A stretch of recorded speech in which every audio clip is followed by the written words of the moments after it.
Hello friends, मैं हूं गौरव और आपने एवेंजर्स एंड गेम मूवी तो देखी होगी और आपने ये भी देखा होगा कि इस मूवी में कितना एक्सटेंसिवली वीएफएक्स यानी कि विजुअल इफेक्ट्स का यूज किया गया है। I mean, इस कदर सुपर हीरोज की मूवीज विदाउट वीएफएक्स आपको पता है कैसे लगेगी?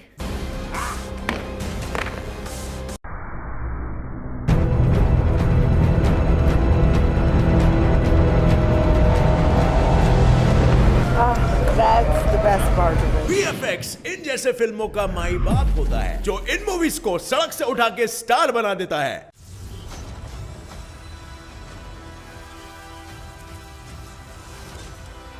थानोस की बॉडी से लेकर फाइट सीन सब विजुअल इफेक्ट्स के ही सहारे इतने रियलिस्टिक और धांसू से दिखते हैं। और वैसे आज ऑलमोस्ट हर एक मूवी में किसी ना किसी तरीके से विजुअल इफेक्ट्स जरूर यूज किए जाते हैं। जरूरी नहीं है कि वो सिर्फ एक सुपर हीरो मूवी ही होनी चाहिए। और मूवीज ही नहीं, लो बजट यूट्यूबर्स भी आजकल ग्रीन स्क्रीन वीएफएक्स का यूज करने लग गए हैं। जैसे आप देख सकते हो, ये वीडियो ग्रीन स्क्रीन में शूट किया गया है। और आज के वीडियो में फ्रेंड्स, हम फिल्मों में यूज किए गए विजुअल इफेक्ट्स फिल्मों में क्या कमाल करते हैं उसके बारे में थोड़ी सी चर्चा करेंगे। और यहां तक कि विजुअल इफेक्ट्स का क्या इतिहास रहा है, I mean, ये आइडिया, ये टेक्नोलॉजी आखिर लोगों को कैसे आई, इस बारे में भी थोड़ा सा ज्ञान पेलेंगे। So without wasting any time, let us get started with today's video titled Hollywood और बॉलीवुड मूवीज में विजुअल इफेक्ट्स का कमाल। सो फ्रेंड्स, मनुष्य प्रजाति को हमेशा से ही अद्भुत मगर अमेजिंग चीजें देखने का शौक था और इसीलिए कई सदियों से मैजिक ट्रिक्स और मैजिक शोज इतने पॉपुलर रहे हैं। और फिर मूवीज के आने के बाद यही मैजिकल ट्रिक्स सिल्वर स्क्रीन्स पर भी देखे जाने लगे। और फ्रेंड्स, क्या आप जानते हैं कि मोशन पिक्चर्स में ही सबसे पहले, वो भी एंटरटेनमेंट इंडस्ट्री में, विजुअल इफेक्ट्स यूज किया गया था और कोई भी और इंडस्ट्री में नहीं। बिल्कुल अर्ली 19th सेंचुरी में मूवी मेकिंग की शुरुआत हुई थी और शुरू से ही जो दृश्य इनमें दिखाते थे उनमें भी कोई बेसिक किस्म के विजुअल इफेक्ट्स का यूज किया जाता था। शुरू से ही फिल्म मेकर्स कैमरा से एक्सपेरिमेंट्स कर रहे थे ताकि स्क्रीन पर मैजिक सा क्रिएट हो सके। वो कुछ सिंपल टेक्निक्स जैसे डबल एक्सपोजर टेक्निक्स यूज कर रहे थे, जिसमें एक शॉट को रिवाइंड करके उस पे दूसरे सीन को शूट किया जाता है। और इस टेक्निक के फाउंडर और मास्टर रहे हैं जॉर्ज मेलीज,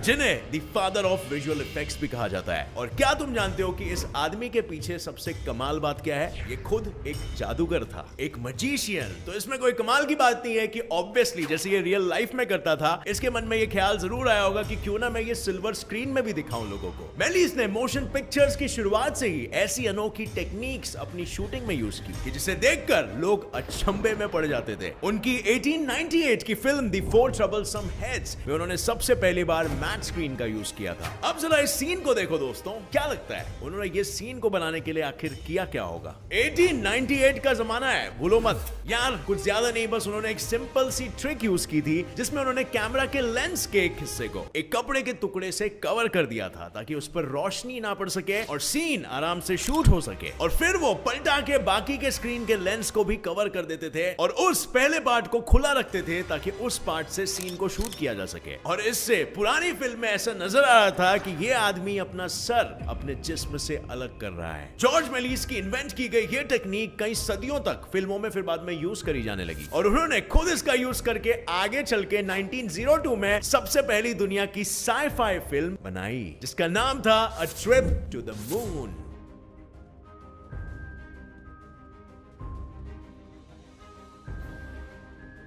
इस फिल्म को बनाने में कई एनिमेशंस और ऑप्टिकल इल्यूजन्स का यूज किया गया है और यहां तक कि 4000 फिल्म रोल्स का भी यूज किया गया है। और जैसे कि आप इमेजिन कर सकते हो, उस जमाने में ये टेक्नोलॉजी भी बहुत ही ज्यादा एक्सपेंसिव थे। मिस्टर मेलीज के तो जेब खाली हो गए थे और उसके ऊपर से उसके बाद जो हुआ पायरेसी, उसने उनको बहुत ही बड़ा घाटा दिया। मगर फिल्मों के लिए और विजुअल इफेक्ट्स के लिए उनका जो पैशन, उनका जो जज्बा था, उसने कई दशकों तक आने वाले फिल्म मेकर्स को इंस्पायर करते रहे और उनके टेक्निक्स को ही एज अ बेस रखकर उस पे और इंप्रूवमेंट्स आते गए। और फिर आया साल 1933 जिसमें अपने जमाने के सबसे आउटब्रेकिंग और सबसे अमेजिंग फिल्म वीएफएक्स इंडस्ट्री में द किंग कॉन्ग बनी। और तुम लोगों ने अभी किंग कॉन्ग मूवी तो देखी है, उसमें लीड कैरेक्टर कैसे एक एनिमेटेड फिगर है, कैसे टोटली वीएफएक्स डिपेंडेंट मूवी है वो। ये मूवी स्पेशल इफेक्ट्स के बिना पॉसिबल ही नहीं हो पाती और इसीलिए इस मूवी ने सेट किया the text book definition of why visual effects is gonna be very important in movie industry. इस मूवी में कैमरा के stop motion techniques, miniature sets, mechanical props और स्पेशल इफेक्ट्स के जरिए इस अनोखी कहानी को सिल्वर स्क्रीन पर ऑडियंस को दिखाया गया। और इस सीन में किंग कॉन्ग का 18 इंच का मॉडल यूज किया गया था और उसके द्वारा कब्जा कर ली गई लड़की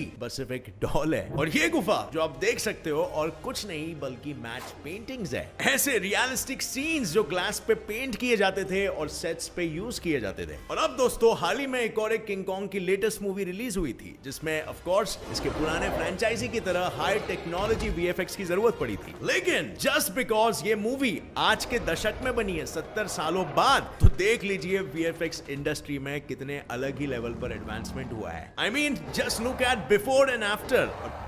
बाय द वे ये लेटेस्ट मूवी में ज्यादातर सीजीआई ग्राफिक्स यानी कंप्यूटर जनरेटेड इमेजरी का यूज किया गया है। एनीवे चलते हैं हमारे पुराने किंग कॉन्ग के जमाने में। किंग कॉन्ग के 40 साल बाद एक और एक फिल्म रिलीज हुई जिसने फिल्मों में विजुअल इफेक्ट्स के यूज को हमेशा के लिए रेवोल्यूशनाइज कर दिया। और मेरे मूवी बफ दोस्तों क्या बता सकते हो वो मूवी कौन सी थी? वेल अगर आपको पता है तो ऐसा कीजिए, वीडियो को यहीं पर पॉज करके नीचे कॉमेंट कीजिए, चीटिंग मत करना।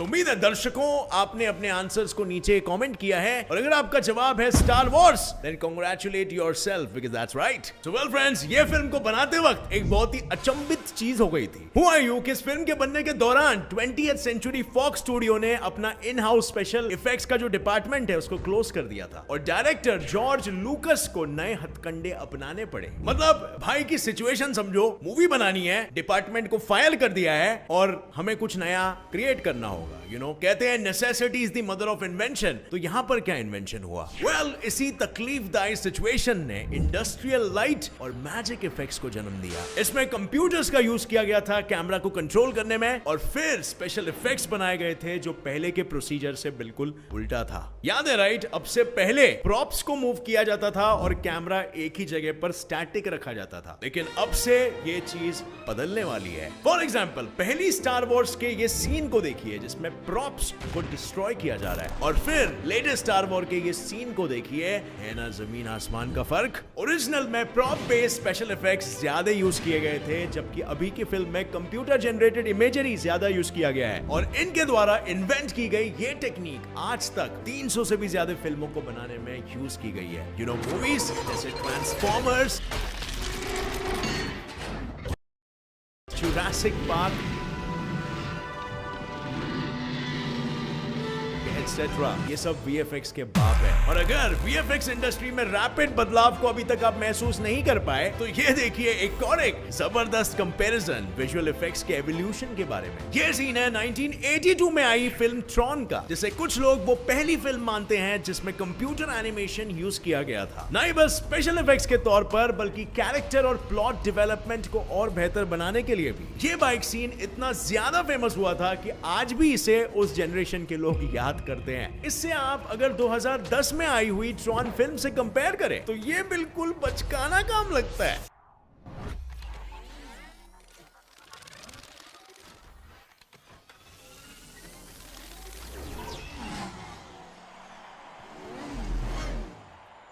So anyway friends, बहुत ज्ञान पे लिया स्पेशल इफेक्ट्स की हिस्ट्री के बारे में। अब नजर डालते हैं कुछ ऐसे मूवीज पर जिसमें स्पेशल इफेक्ट्स बहुत ही ज्यादा एक्सटेंसिवली यूज किया जाता है और इन्हीं इफेक्ट्स की वजह से ये मूवी कहां से कहां पहुंच गई। अब विजुअल इफेक्ट्स के बारे में अगर हम बात करें तो जुरासिक पार्क से हम शुरू ना करें ऐसा हो सकता है।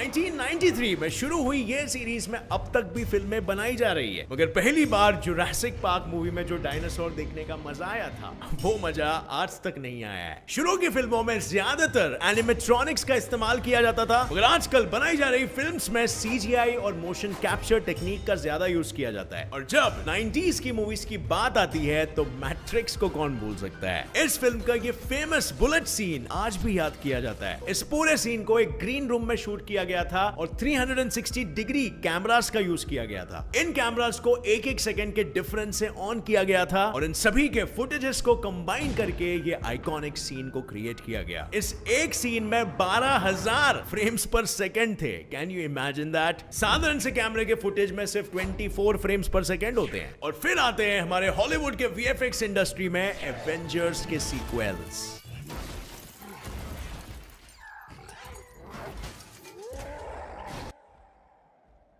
maybe smash a few things along. ये फिल्म्स MCU यानी मार्वल सिनेमैटिक यूनिवर्स का हिस्सा है। ये कॉन्सेप्ट लोगों को इतना पसंद आया कि आयरन मैन के रिलीज के साथ ही इनकी सारी फिल्म्स ने बॉक्स ऑफिस पर धूम मचा के रखी है और इनकी final franchise the Endgame ने तो सारे रिकॉर्ड्स ही तोड़ डाले। 2.5 बिलियन US डॉलर्स का टोटल कारोबार किया, which is outstanding। इस सीरीज में कुल मिलाकर 22 फिल्म्स है और हर एक फिल्म में CGI इफेक्ट्स का बहुत ही एक्सटेंसिवली इस्तेमाल किया गया है और खास तौर पर एवेंजर्स एंड गेम के फाइनल फाइट सीक्वेंस में ये सारे कैरेक्टर्स जो आप देखते हो, इसमें से मेजॉरिटी कैरेक्टर्स को CGI की मदद से ही बनाया गया है। जैसे कि थैनोस को बनाने के लिए गॉश ब्रोलिन को फेशियल रिकॉग्निशन टेक्निक का यूज करना पड़ा था और मार्क रफलो को यूज करना पड़ा था हल्क भाई बनने के लिए। तो अब फ्रेंड्स, बहुत हुई हॉलीवुड की बात। अब जब बॉलीवुड की बात आती है तो आपके मन में ऐसे कौन सी फिल्म स्ट्राइक करती है जिसमें VFX का यूज बहुत ही ज्यादा किया गया हो? अब मुझे तो पर्सनली बाहुबली या रावण ऐसी मूवीज याद आती है और यहाँ पर आप देख सकते हो कि विदाउट स्पेशल इफेक्ट्स शूटिंग कैसे होता है और स्पेशल इफेक्ट्स के बाद ये सीन्स कैसे दिखते हैं।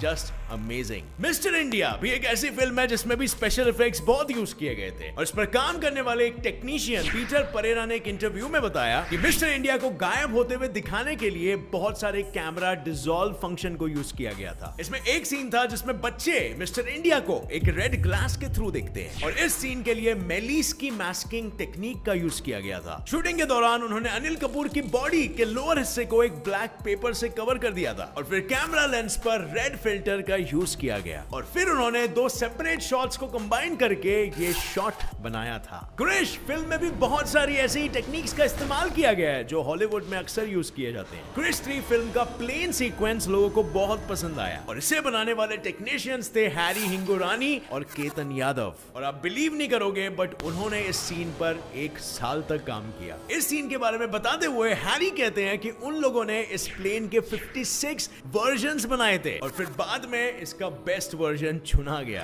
Friends, that's pretty much it. और भी बहुत सारे बॉलीवुड मूवीज हैं जिसमें स्पेशल इफेक्ट्स यूज किए जाते हैं, लेकिन मुझे इन मूवीज के बारे में इंफॉर्मेशन मिली तो मैंने आपको खुशी से प्रेजेंट किया। अब आपके हिसाब से आपके नजरिए में कौन सी VFX मूवी सबसे एक अलग ही लेवल पर है और वो हमने मेंशन नहीं किया है, नीचे कमेंट करके शेयर करना हमारे साथ। और बस एक फाइनल क्वेश्चन कि जिस तरीके से VFX इंडस्ट्री इतनी तेजी से एडवांस कर रही है, जस्ट इमेजिन 10, 15, 20 साल बाद हम कहां रहने वाले। अब लिटरली CGI टेक्नोलॉजी से रियल ह्यूमंस को ही रिक्रिएट कर पाएंगे। Amazing, right? अगर आपको ये वीडियो पसंद आया तो एक लाइक जरूर ठोकना। मेरे channel gets it fly fact को सब्सक्राइब कीजिए, अभी कीजिए और दबाइए नीचे दिया गया बेल आइकन ताकि आप हमारी आगे आने वाली कोई भी वीडियो की अपडेट को मिस ना कर सके। मिलेंगे बहुत जल्द in another exciting fact filled knowledge filled video. Till then, as always, stay curious, keep learning and as a result keep growing. जय हिंद।